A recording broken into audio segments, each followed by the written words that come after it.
Well, I have a very strong view that we need to take a tough and robust approach around the world to an appalling war crime that's taken place in Syria.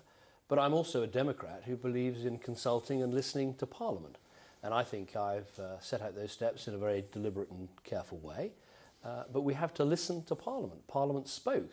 And Parliament, I think, made a very clear view, which it doesn't want British involvement in military action. So we will proceed on that basis. But I think that's right, to have a strong view, to put a strong principled case, and then to listen to Parliament. I'm determined as a Prime Minister to do things in a different way to the way they've been done in the past, to make sure Parliament is properly consulted and to listen to the result. You will respect Parliament, but it still stands that you actually think the decision yesterday was wrong, don't you? Well, I think it's important we have a robust response to the use of chemical weapons.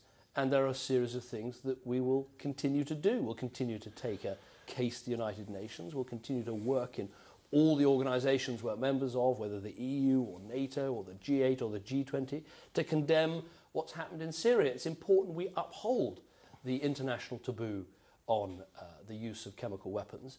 But one thing that was proposed, the potential, but only after another vote, involvement of British military in any action, that won't be happening.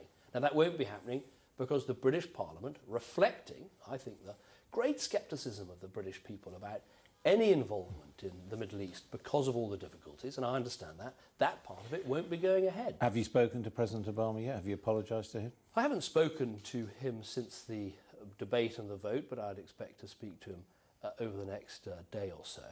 I don't think it's a question of having to apologise. I think it's a question of saying to a fellow Democrat, well, you didn't deliver, did you? Person. Well, but I think that's the point. Look, I was faced with three things I wanted to do right and do in the right way. First of all, to condemn absolutely and respond properly to an appalling war crime that took place in Syria. Secondly, to work with our strongest and most important ally, the United States, who'd made a request for British help. And thirdly, to act as a Democrat, to act in a different way to previous Prime Ministers and properly consult Parliament. Now, I wanted to do all of those three things. That, obviously, politics is difficult. It wouldn't, of course, that involved going to Parliament, making an argument in a strong and principled way, but then listening to Parliament. I think the American public, the American people and President Obama will understand that. Paddy Ashton says he's depressed and ashamed that Britain is now just going to shrug when children are burnt. Your own Chancellor said this morning that he hopes that Britain doesn't now just turn its back on the world's wrongs. I mean, this is a very significant moment, isn't it, when a Prime Minister is overruled by Parliament on an issue such as this?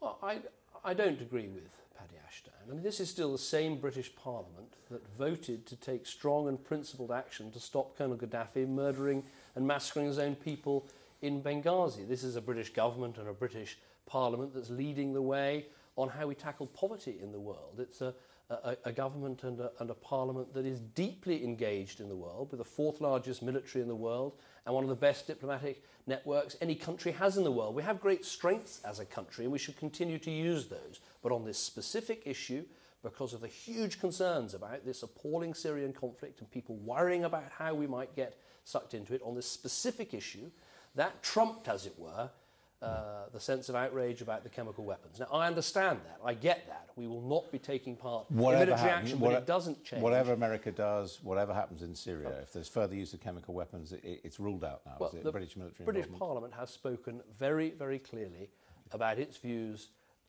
about military involvement. That doesn't stop us condemning chemical weapons. It doesn't stop us condemning the Assad regime. It doesn't stop us working with allies to bring the maximum pressure on this regime and the appalling things that it's doing.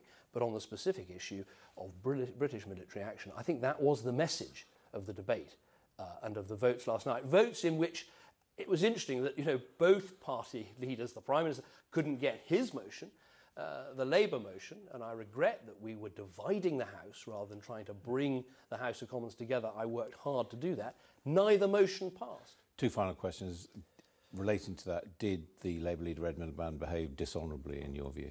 Well, look, it's a matter for him to defend the way he behaved and his conduct. Look, my only regret is that it wasn't possible to build a consensus of all parties. I worked hard to try to do that by making clear how we'd go to the UN, listen to the inspectors, hold a second vote.